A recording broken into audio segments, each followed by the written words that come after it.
Kita persiapkan hati kita, Bapak Ibu Saudara. Haleluya. Bapak, terima kasih Tuhan Yesus untuk hari ini, hari yang luar biasa. Tuhan Yesus boleh mengumpulkan kami di tengah-tengah di tempat ini, Tuhan Yesus. Berkati setiap kami yang ada, Tuhan, biar kami boleh menyembah Engkau dengan hati yang sungguh-sungguh, Tuhan Yesus. Kami mengundang hadirat Engkau hadir di tengah-tengah kami, Bapak. Terima kasih, Bapak. Terima kasih, Tuhan. Haleluya. Haleluya. Amin. Senang duduk kembali, Bapak Ibu Saudara.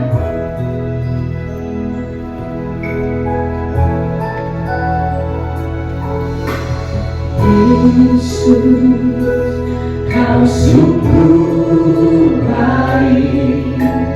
Yesus, Namamu indah.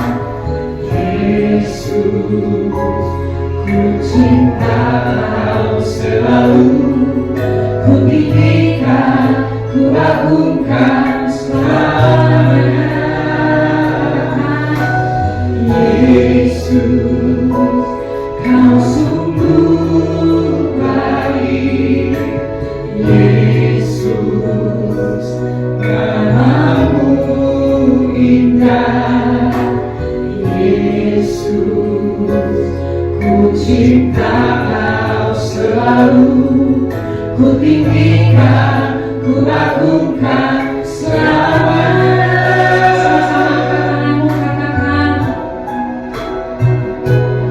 Ku mau memuji-Mu, ku selalu memuji-Mu. Ku mau menyembah-Mu, ku selalu sembah-Mu. Kau yang layak terima semua pujian, kemuliaan hanya bagi Tuhan. Pujian kembali, katakan, Yesus, Kau sungguh baik. Yesus, Namamu indah. Yesus, ku cinta Kau selalu. Ku tinggikan, ku agungkan selamanya. Yesus, Kau sungguh baik. Yesus, Namamu indah. Yesus, ku cinta Kau selalu. Ku tinggikan, ku agungkan selamanya. Sama-sama katakan, ku mau memuji-Mu, ku selalu memuji-Mu. Ku mau menyembah-Mu, ku selalu sembah-Mu. Kau yang layak terima semua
Bapa. Sementara kami memang bersorak bagi Engkau Tuhan Yesus. Biar setiap kami boleh bersuka cita karena Engkau Tuhan Yesus. Terima kasih Bapa. Haleluya. Amin. Shalom. Sekali lagi shalom. Boleh sekali lagi gak kasih tos kanan kirinya bilang Yesus dahsyat. Haleluya.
Pada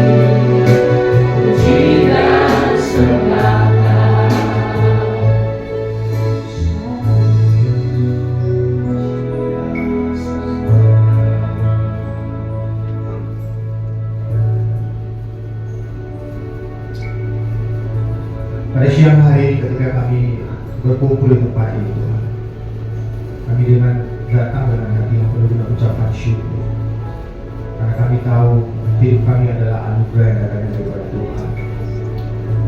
Sampai detik ini ketika kami masih bisa menikmati semua kebaikan, bahkan setiap nafas kehidupan yang kami tarik, kami tahu itu adalah datangnya daripada Tuhan. Terima kasih Tuhan, terima kasih Kau baik. Kau Tuhan yang setia dalam kehidupan kami. Kau Bapa yang tidak pernah meninggalkan kami sebagai anak-anak Tuhan. Kami bersyukur dari tengah kesibukan kami mau datang Tuhan. Kami mau mendengar suara daripada Engkau Tuhan. Karena kami tahu Tuhan, itulah yang kami butuhkan. Karena kami tahu Tuhan, ketika kami tanpa Tuhan, kami lemah. Ketika kami tanpa Tuhan, kami tidak bisa melakukan apa-apa. Kami bawa seluruh kehidupan kami Tuhan, berbicara kepada setiap kami Tuhan, melalui ibadah singkat ini Tuhan. Kami tahu Tuhan, bahwa makanan rohani yang sudah disediakan bagi kami, itulah yang terbaik yang harus kami terima. Biar kami menjadi seperti seorang Maria yang duduk di kaki-Mu Tuhan, senantiasa menunggu sesuatu yang datang daripada Engkau Tuhan. Kami tidak mau keluar dari tempat ini tanpa kami menerima sesuatu yang baru untuk kehidupan rohani. Di dalam nama Tuhan Yesus Kristus, setiap kita yang siap mendengarkan kebenaran firman Tuhan, sama-sama kita katakan amin. Amin. Amin. Puji Tuhan. Shalom. Shalom. Apa kabarnya Bapak Ibu semuanya? Luar biasa. Saya juga melihat dua orang-orang yang luar biasa di tengah kesibukan. Saya percaya dan yakin bahwa Bapak Ibu semua adalah orang-orang yang sibuk ya. Tapi di tengah waktu-waktu yang sibuk ini, Bapak Ibu semuanya masih membawa keseluruhan hati untuk datang untuk mencari Tuhan. Amin. Amin. Dan saya percaya bahwa hari ini kita akan dapat sesuatu yang baru. Amin. Saya melihat banyak wajah-wajah yang sebelum ketika saya mulai di tempat ini saya belum pernah ketemu. Jadi izinkan saya untuk sebentar memperkenalkan diri saya. Nama saya adalah Chandra. Umur saya 40 tahun. Saya hari ini datang dengan istri saya. Istri saya namanya Susan. Kami dikaruniakan satu orang anak, umurnya 15 tahun, dan kami tinggal di Kelapa Gading. Dan itu mungkin sedikit perkenalan singkat dari saya. Jadi karena kalau kata pepatah bilang tidak kenal maka tidak sayang. Tapi kalau saya ganti. Karena kalau sayang-sayangan itu bahaya. Jadi tidak kenal maka kita kenalan. Jadi saya tadi sudah memperkenalkan diri saya. Oke, pada siang hari ini karena waktu kita cukup singkat, tadi saya sudah ditepuk sama Bapak Gembala 30 menit karena Bapak Gembala tahu kalau saya khotbah nggak panjang. Ya, karena kalau saya khotbah biar jelas ketika mau disampaikan sesuatu itu biar jelas buat jemaat untuk bisa mendapatkan. Amin. Jadi saya sudah dikasih tahu 30 menit. Ya sudah, saya harus menjadikan isi khotbah saya di 30 menit. Dan hari ini saya mau bawa tentang sebuah tema tentang depending on God, depending and confident on God. Jadi kita tahu bahwa setiap kita hidup di dunia ini yang dinamis. Kita hidup di dunia dinamis, berubah, banyak hal yang berubah. Terus kita mengalami perjalanan hidup kita. Dan saya percaya ketika Bapak Ibu hari ini datang pun di tengah pekerjaan itu dinamis ya. Kita bisa mengalami apa aja dalam pekerjaan kita. Dan ketika kita menjalani kehidupan kita, entah kita mau bekerja, entah kita mau dalam keluarga, entah kita mau mungkin gak ada yang sekolah yang sini, atau mungkin yang sedang juga melanjutkan sekolah S2, S3 di tempat ini, hidup kita itu begitu dinamis, tidak stagnan. Hidup itu berputarnya begitu cepat. Nah, masalahnya adalah ketika kalau kita hidup di dunia yang begitu dinamis, kita penuh tantangan. Sudah mengalami tantangan di bulan Januari ini, masuk di tahun 2024 dalam pekerjaan, dalam bisnis, sudah ada yang sudah mengalami tantangan? Belum, luar biasa. Berarti persiapan dari tahun 2023 ini mantap, luar biasa. Atau cuman ya begini-begini, so-so lah ya. Ya, saya percaya bahwa tahun 2024 kita akan hadapi tantangan. Nah, tantangan itulah yang akan menunjukkan siapa diri kita. Tantangan itulah yang nanti pada akhirnya akan menunjukkan bahwa kita ini siapa. Mungkin ketika kita tidak hadapi masalah, kita akan bilang everything is okay. Hidup saya itu oke, nggak ada masalah. Tapi pertanyaannya, kalau ketika kita sudah menghadapi masalah perekonomian, masalah keluarga, masalah pekerjaan, masalah hubungan suami istri, misalnya itu membuktikan siapa kita sebenarnya, bergantung kepada siapakah sebenarnya kita. Banyak urusan di dunia ini uang tidak bisa menyelesaikan, benar? Benar apa benar?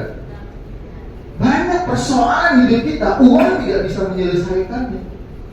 Nah, maka itu saya mau katakan bahwa ketika persoalan itu datang akan menunjukkan sebenarnya kita ini mengandalkan kekuatan kita, atau kita cuma mengandalkan kemampuan kita, atau kita mengandalkan semua yang Tuhan percayakan kepada kita tanpa kita mengandalkan Tuhan.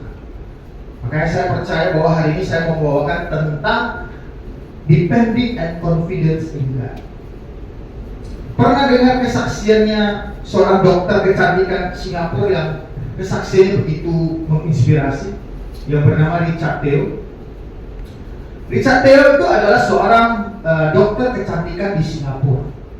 Walaupun beliau sudah meninggal tahun 2012, tapi kesaksiannya itu begitu luar biasa ketika dia bercerita bagaimana dia bertobat, bagaimana ketika dia ngalamin Tuhan di tengah puncak-puncak karirnya.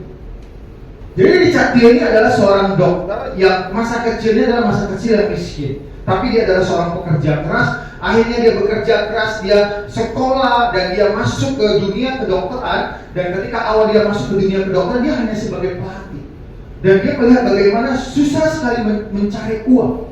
Ketika dia bertemu dengan pasien, ketika dia memberikan tarif $30 kepada pasien tersebut akan komplain. Dan dia merasa bahwa hidup di Singapura itu susah untuk mencari uang. Akhirnya dia berputar otak, dia tidak menyerah. Karena dia adalah orang yang pintar dan bekerja keras, akhirnya dia memutuskan untuk masuk ke dunia kecantikan, menjadi seorang ahli dokter bedah. Dan ternyata pada saat dia memutuskan masuk menjadi seorang dokter ahli bedah, waktu itu Singapura lagi booming operasi plastik. Dan di sanalah yang mengumpulkan pundi-pundi uangnya begitu luar biasa. Ketika dia melakukan sekali operasi plastik bisa $20.000. Ketika dia melakukan membuat mata sipit seperti saya tidak sipit, $10.000. Dan dia mengumpulkan pundi-pundi uang dan dia menjadi miliuner dan begitu kaya. Bahkan bukan hanya sebagai dokter kecantikan, dia juga mempunyai aset properti begitu luar biasa. Dengar-dengar katanya salah satu rumah yang paling mahal di Orchard itu punya dia. Dan juga dia punya begitu banyak koleksi mobil-mobil mewah. Sampai-sampai dia lupa dia meninggalkan Tuhan. Dan teman-temannya, salah satu temannya bernama Dani, mengajak dia kembali untuk, ayo Dr. Richard Teo, ngajak ke gereja. Pertama kali dia datang karena puhau ise, karena sungkan diajak beberapa kali. Akhirnya dia datang, dia menghadiri di acara ibadah tersebut. Minggu depannya dia ajak, dia nggak mau lagi dan akhirnya dia mengeluarkan sebuah statement. Dia bilang sama temannya, kalau pendetamu bisa mengubah jam gerejanya itu sesuai dengan jam saya akan datang. Dia bilang kayak begitu. Yang kedua dia bilang, ini yang luar biasa, dia bilang, kalau Tuhan mau saya datang gereja, dia pasti kasih saya tanda. Benar, 3 minggu kemudian Tuhan kasih dia tanda. Setelah dia ngomong statement tersebut di tengah puncak karirnya, dia ada seorang dokter yang menjaga kesehatannya, sibuk dengan segala aktivitasnya dan dia rajin olahraga. Satu hari dia pergi fitness, tiba-tiba dia mengalami sakit di pinggangnya. Akhirnya dia biarkan seperti itu dan berjalan, dan sakit itu tidak hilang. Dia sepertinya pikir mungkin kecapean, mungkin ada sesuatu yang terkait dan itu bisa sembuh dengan sendirinya. Ternyata minggu depan kemudian dia kembali melakukan fitness dan rasa sakit itu semakin sakit dan membuat pinggangnya itu seperti kebas dan mati rasa. Dan dia merasa bahwa ini sesuatu yang tidak benar. Akhirnya sebagai seorang dokter, dia pergi cek, dia pergi ke MRI dan dia menemukan apa yang terjadi adalah setengah sumsum daripada tulang belakangnya itu hilang, kosong. Dan akhirnya dia harus mengecek untuk berkelanjutan. Akhirnya ketika dia cek kelanjutan, ditemukan dia mengidap kanker paru-paru stadium 4B. Dan dia tidak bisa menerima itu. Dia tahu ini tidak mungkin terjadi bagi hidup saya yang saya begitu menjaga kesehatan saya. Menjaga kesehatan saya. Dan akhirnya dalam proses itu dia tidak bisa menerima dan akhirnya dia harus dirawat di rumah sakit. Dan ketika dalam perawatan di rumah sakit tersebutlah dia mendengar sebuah kalimat dan datang dari Tuhan. Tuhan berkata bahwa kejadian ini menimpamu di tengah puncakmu sehingga engkau bisa sadar bahwa engkau perlu Tuhan. Dan akhirnya dia merasa bahwa ini tamparan dari Tuhan buat dia. Dia bilang, semua yang saya capai, semua yang saya dapatkan, semua yang saya sudah bangun, ketika saya menerima semua itu seperti sia-sia. Ketika saya melihat mobil Ferrari saya itu seperti hanya saya melihat gerobak tua. Ketika saya melihat semua aset-aset yang saya miliki, itu sepertinya tidak bisa menolong saya. Dan ketika dia mendengar apa yang Tuhan katakan, dia baru sadar bahwa apa yang Tuhan berikan stadium 4B itu ada tujuan. Kalau hari itu dia cerita, kalau saya dapat angka stadium 1, saya mungkin masih bisa dari kekuatan saya untuk menyembuhkan saya sendiri. Tapi ketika saya menerima stadium 4B, tidak ada manusia yang bisa menolong, hanya Tuhan yang bisa. Hanya dia menerima itu. Dan di satu saat, satu momen Tuhan sampaikan kepada dia bahwa Tuhan berkata di salah satu ayat firman Tuhan di Ibrani adalah bahwa kalau Tuhan sayang dengan anaknya, dia pasti hajar anaknya dan dia anggap dia itu sebagai anak. Dan dia menerima firman itu dan sikapnya adalah sampai di tahun 2011 Tuhan kasih dia sebuah visi bahwa dia harus melayani Tuhan melalui kesaksian kehidupannya. Dan sisa 1 tahun dia benar-benar memakai kehidupannya itu untuk menjadi berkat buat orang-orang yang mengidap kanker. Karena dia tahu bagaimana perasaan orang-orang bagaimana mengidap kanker tersebut. Dan sampai tahun 2012 dia meninggal dunia. Dia nggak sembuh, dia meninggal dunia. Tapi sisa waktu dia 1 tahun dia manfaatkan maksimal buat Tuhan. Saya sampaikan tentang kisah ini adalah bagaimana kita lihat bahwa uang, kekayaan, karirmu kadang-kala tidak bisa menyelesaikan semua masalahmu. Makanya di Mazmur dikatakan, kuasa yang diberikan, yang dipunyai seorang raja pun itu tidak bisa menyelamatkan dia. Kekuatan yang dimiliki oleh seorang pahlawan pun itu tidak bisa menyelamatkan dia. Semua tidak bisa. Maksud daripada firman ini dikatakan bahwa kita perlu Tuhan. Kita perlu Tuhan. Semua kita itu perlu Tuhan. Jangan hidup terlalu sombong di dunia ini. Serius ya? Jangan hidup terlalu sombong di dunia. Jangan pikir yang dunia kasih ke kita itu sesuatu yang kita bisa pegang. No. Ketika kita meninggal pun kita nggak bawa apa-apa. Tuhan ketika kita datang kepada Tuhan kembali, Tuhan nggak tanya berapa harta yang sudah kamu miliki, berapa mobil yang sudah bisa kamu dapatkan. Enggak, Tuhan nggak tanya. Tuhan cuma tanya, sudah apa yang kamu berbuat buat saya. Jadi semuanya itu, ya saya yakin, saya percaya bahwa itu juga berkat dari Tuhan buat kita. Tapi jangan sampai hati kita ini terpaut dengan hal itu, menggantikan sebuah sumber daya yang tidak tergantikan, tidak terbatas itu dengan hal-hal yang sebenarnya sangat rapuh, sangat. Ketika kita kaya, belum tentu kita punya sukacita. Mungkin yang kita miliki cuma hanya kebahagiaan. Bahagia itu berbeda dengan sukacita.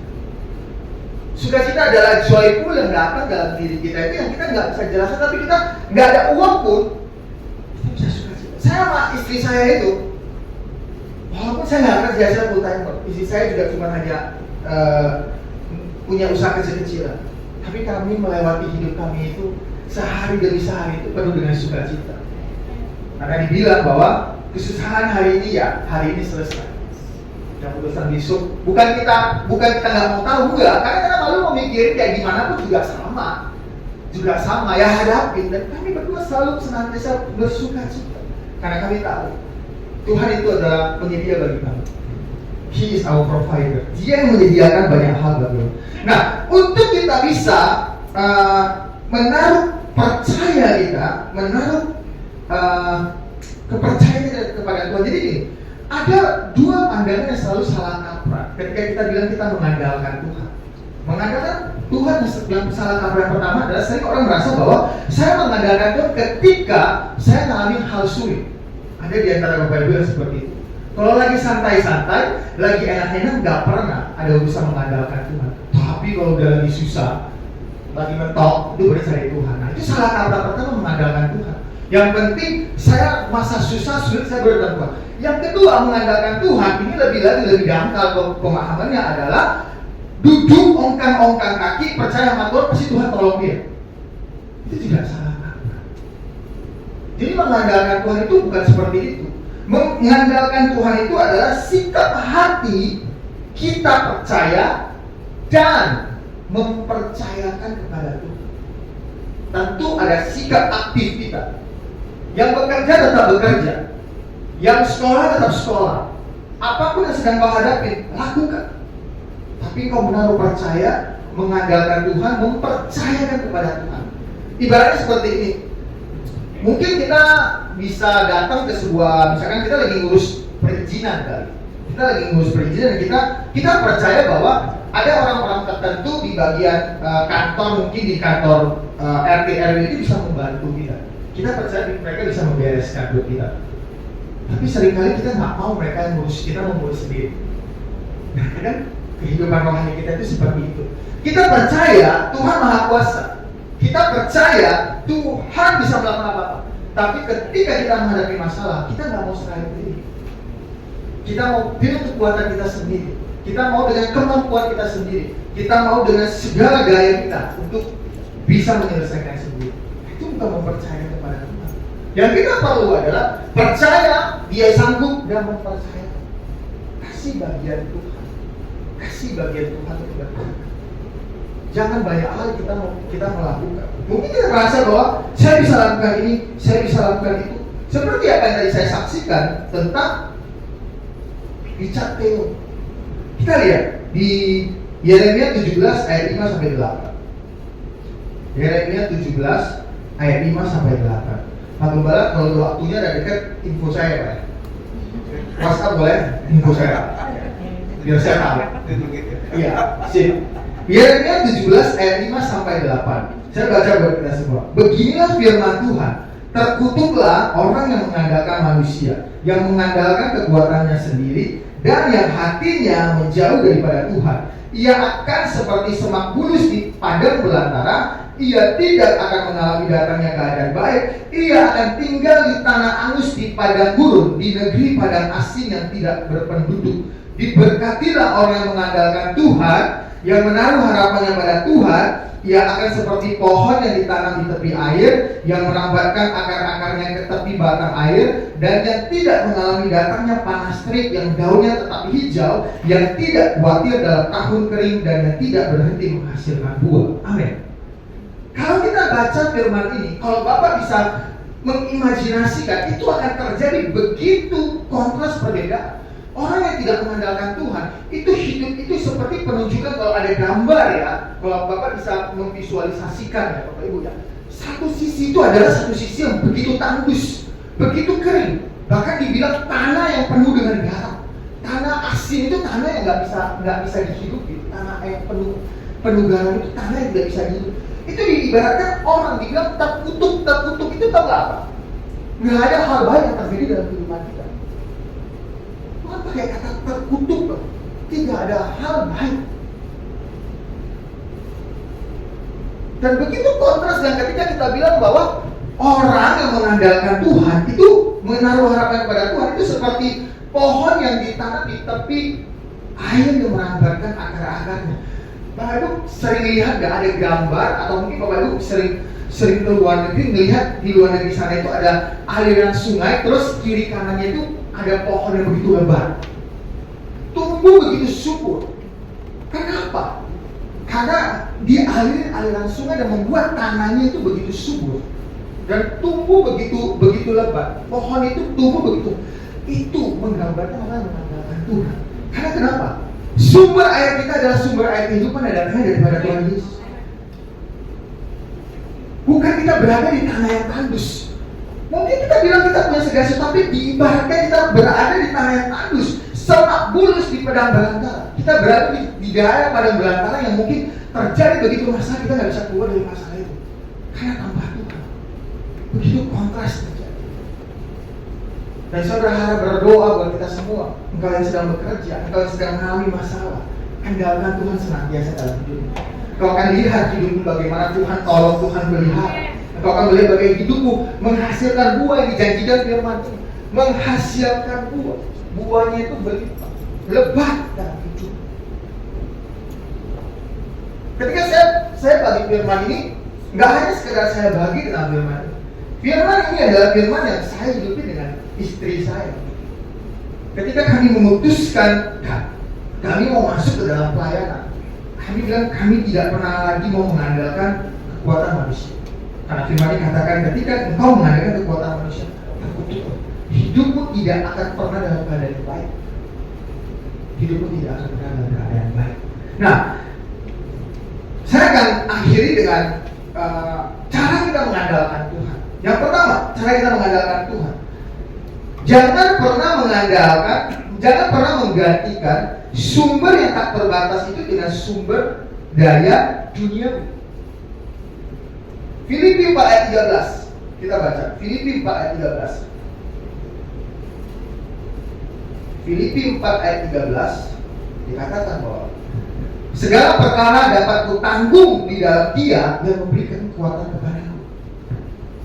Kalau Bapak Ibu lihat kata yang dipakai, kekuatan, memberi kekuatan kepadaku, kalau kita lihat bahasa aslinya, itu mempunyai sebuah arti adalah extraordinary power. Sebuah kekuatan yang tidak biasa. Dan kekuatan yang tidak biasa itu cuma datang dari Tuhan, cuma datang dari Yang Maha Kuasa, bukan datang dari manusia. Filipi 4:13 ini berkata ketika kita menaruh harapan kita, ketika kita menaruh pengharapan kita bisa melakukan segala perkara karena Tuhan beserta dengan kita. Amin. Maka itu jangan pernah engkau menggantikan daya kuasa yang datang dalam hidupmu yang tidak terbatas itu dengan kuasa yang terbatas. Sering sekali kita seperti itu. Dengan uang kita, dengan kekayaan kita, dengan kemampuan kita, dengan skill kita, semua itu baik karena apa? Itu datangnya dari Tuhan. Tuhan berikan itu anugerah buat kita. Pakailah semua itu bukan untuk kesombongan, pakailah semua itu untuk kembali memuliakan Tuhan. Amin. Semua itu jangan sampai itu membuat kau jauh daripada Tuhan. Sering banget saya melihat orang-orang Kristen yang diberkati begitu luar biasa. Ketika semakin diberkati, semakin jauh dari Tuhan. Semakin dia banyak pelayanan, semakin jauh daripada Tuhan karena sibuk dengan pelayanan. Ketika dikasih begitu banyak talenta, mempergunakan talentanya dengan salah, bukan kembali untuk mempermuliakan Tuhan. Itu yang pertama, cara mengandalkan Tuhan adalah jangan pernah menggantikan sumber yang tidak terbatas itu dengan sumber yang terbatas. Itu yang pertama. Yang kedua, mari kita lihat di Amsal 3 ayat 5 sampai ke 8. Ini yang terakhir, menjadi bagian terakhir. Percayalah kepada Tuhan dengan segenap hatimu dan janganlah bersandar kepada pengertianmu sendiri. Kenapa? Karena pengertian kita terbatas. Karena kekuatan kita terbatas. Kita perlu percaya kepada Tuhan dengan segenap hati. Kedua, akuilah Dia dalam segala lakumu, maka Ia akan meluruskan jalan. Sering kita bilang kita ngandalin Tuhan, sering kita bilang kita percaya Tuhan, tapi kita masih berjalan di jalan yang bukan Tuhan mau dalam hidup. Makanya akui Dia dalam segala laku. Sering kita bilang kita percaya sama Tuhan, tapi kelakuan kita itu bukan kelakuan orang yang percaya kepada Tuhan. Ayo kita cek introspeksi diri. ketika kita percaya, menaruh kepercayaan kepada Tuhan, apakah kita sudah menjalani tenang? Akui segala kelakuanmu dan meluruskan jalan kita sesuai dengan jalan yang Tuhan mau. Yang ketiga, janganlah kau menganggap dirimu sendiri bijak, takutlah akan Tuhan dan jauhilah kejahatan. Ini artinya apa? Jangan menganggap dirimu, jangan sombong. Cara mengandalkan Tuhan satu-satunya yang harus kita singkirkan itu adalah kesombongan diri. Orang yang sombong tidak akan mengandalkan Tuhan. Lihat aja, orang yang punya kesombongan yang ngerasa sudah ngajak ibadah itu nggak mau, ngajak berdoa itu nggak mau, nggak ada waktu. Saya paling sebel dengerin orang kalau ngajak doa, katanya nggak ada waktu, sibuk. Sebenarnya bukan sibuk, nggak ada prioritas, benar? Kalau kita punya prioritas, kita akan kasih waktu.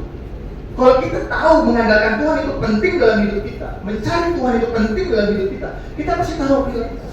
Makanya kalau ngajakin orang doa, ibadah, katanya nggak ada waktu, saya sebel banget sih sebenarnya. Karena kenapa? Ini orang nggak ada prioritas. Saya berdoa kita semua ada prioritas buat Tuhan. Amin. Dan saya percaya ketika Bapak Ibu datang pada hari ini, itu prioritas buat Tuhan. Amin. Amin. Saya percaya itu karena prioritas itulah membuat langkah kaki Bapak Ibu sampai di tempat ini. Karena saya percaya ketika Bapak Ibu semua memilih untuk mau datang sini, bergumul. Satu sisi makan siang lebih enak lah. Satu sisi ngopi-ngopi sama temen lebih enak lah. Satu sisi ketemu rekan bisnis lebih enak lah, manakala ada kantau. Dan satu sisi lagi, wah saya mau belajar bisnis. Dan orang-orang yang hari ini yang hadir itu memutuskan hal yang tepat. Amin. Amin. Hal yang tidak bisa digantikan dengan hal-hal yang duniawi. Karena engkau datang berhubungan langsung, berurusan langsung dengan Tuhan yang punya kuasa yang tidak terbatas tersebut. Amin. Dan yang terakhir adalah hidup dengan rendah hati, takut akan Tuhan dan menjauhi kejahatan. Seperti yang dikatakan bahwa janganlah kau menganggap dirimu sendiri bijak, tapi takutlah akan Tuhan dan jauhilah kejahatan.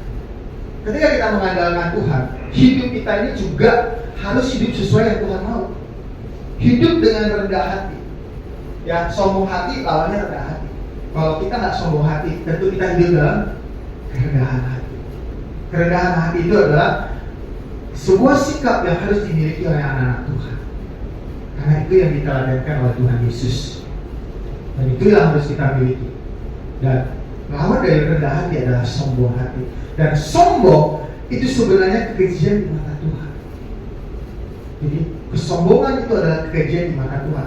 Kalau rendah hati itu adalah buah roh yang dihasilkan oleh kita. Dan buah roh itu tidak bisa ujuk-ujuk datang. Buah roh itu harus dihasilkan oleh kita punya kerendahan hati. Amin. Saya undang pemusik bisa dan WL bisa bantu saya. Jadi saya akan rangkum buat kita bahwa ketika kita mengandalkan Tuhan, kita percaya dan mempercayakan kepada Tuhan. Dan cara untuk kita percaya dan mempercayakan kepada Tuhan adalah jangan pernah menggantikan sumber daya yang tak terbatas itu dengan sumber daya yang terbatas. Yang kedua, percayalah dengan segenap hati, jangan dengan setengah hati. Terus kita bilang bahwa mengakui Tuhan dalam segala tingkah laku dan meluruskan jalan kita sesuai dengan yang Tuhan mau. Dan yang terakhir adalah jangan sombong, kita hidup dalam kerendahan hati dan jauhilah kejahatan. Amin. Mari kita bangkit berdiri yuk. Kita mau meresponi kebenaran firman Tuhan pada hari ini.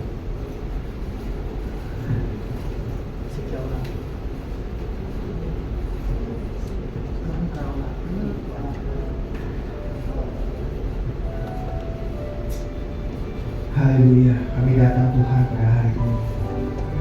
Kami bawa seluruh hidup kami.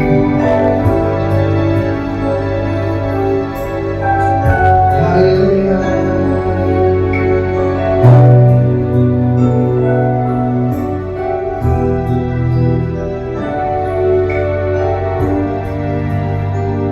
Mari sama-sama kita mau katakan dia kekuatan dalam hidup kita. Now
yakin dan kami percaya Tuhan, ketika pada siang hari ini kebenaran firman-Mu ditaburkan dalam kehidupan kami Tuhan, itu menjadi sebuah bekal bagi kami Tuhan.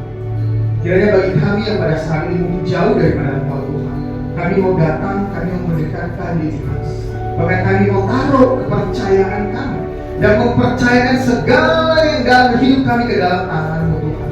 Kami tidak mau lagi mengandalkan kekuatan kami. Kami tidak lagi mau mengandalkan semua yang kami miliki Tuhan. Kami tahu itu hanya datang daripada Engkau Tuhan. Kami perlu sumber daya kuasa yang tidak terbatas yang datang daripada Tuhan.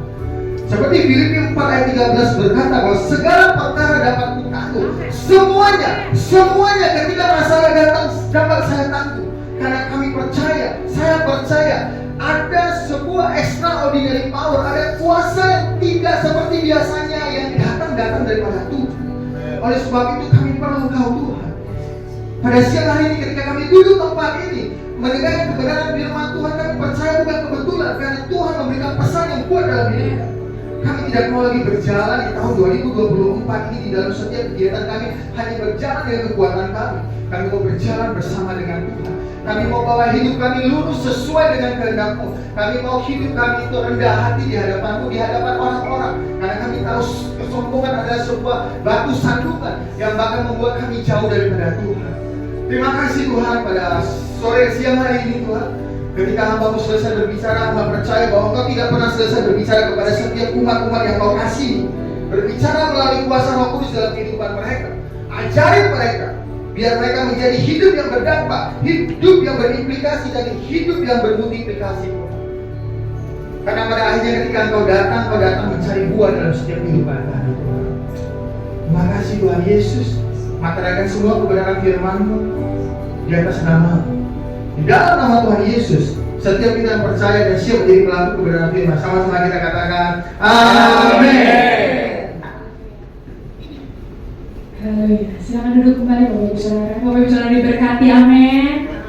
Sekali lagi saya mengucapkan, kami semua mengucapkan terima kasih untuk hambanya Bapak John Chandra untuk kebenaran firman Tuhannya. Tuhan Yesus berkati Bapak berlimpah. Haleluya. Sebentar kita akan memberikan persembahan. Kita siapkan persembahan kita, mari kita bersatu dalam doa.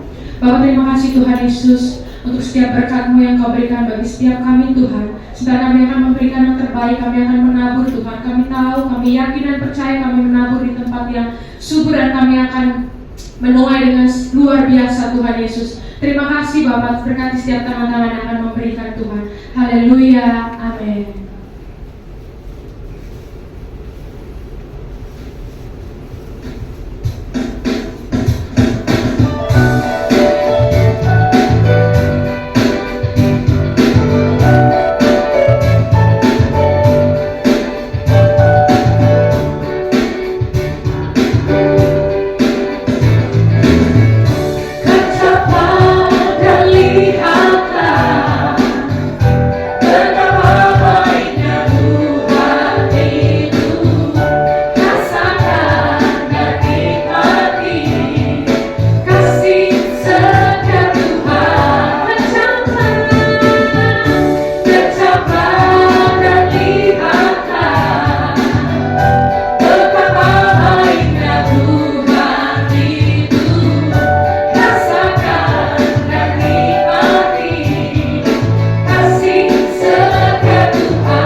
Terima kasih untuk Bapak Gembala. Sekali lagi terima kasih untuk kebenaran firman Tuhannya.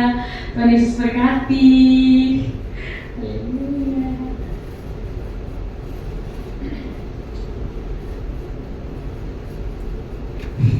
Maaf ya. Ya,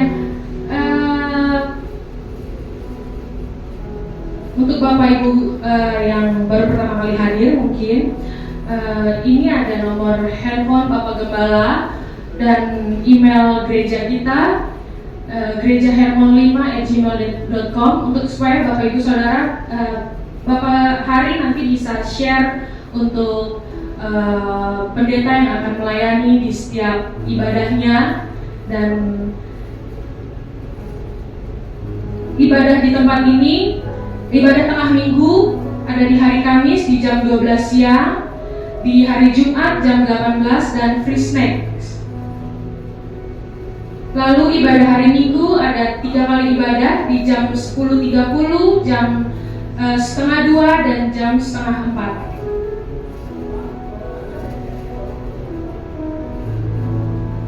Dan besok kita juga ada ibadah tengah minggu Bapak Ibu Saudara di tempat ini di hari Jumat jam 18.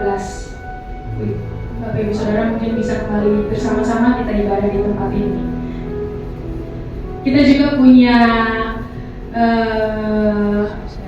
sosial media, ada TikTok, ada Instagram, dan ada YouTube. Mungkin Bapak Ibu Saudara bisa follow nanti ya. Sudah? Mari sama untuk bangkit berdiri Bapak Ibu Saudara, kita akan mengakhiri ibadah kita.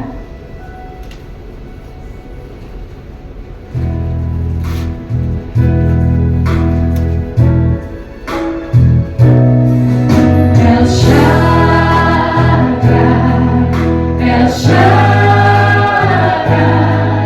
Allah Maha Kuasa, Dia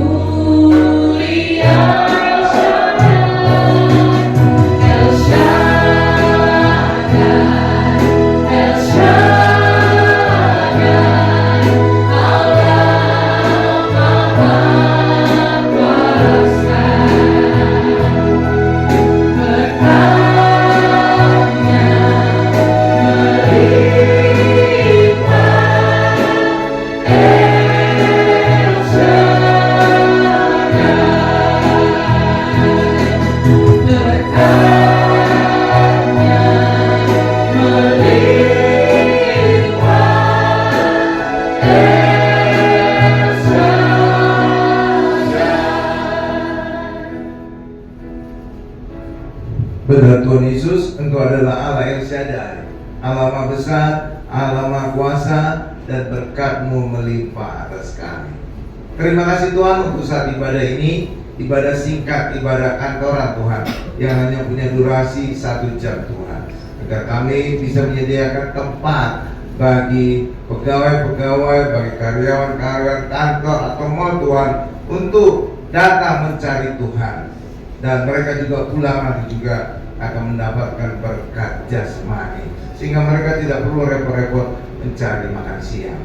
Terima kasih Tuhan, sehingga ibadah ini bisa berjalan lancar. Kami telah memuji, memuliakan nama-Mu. Kami juga telah diberkati oleh firman-Mu yang disampaikan oleh pendeta John Chandra Tuhan.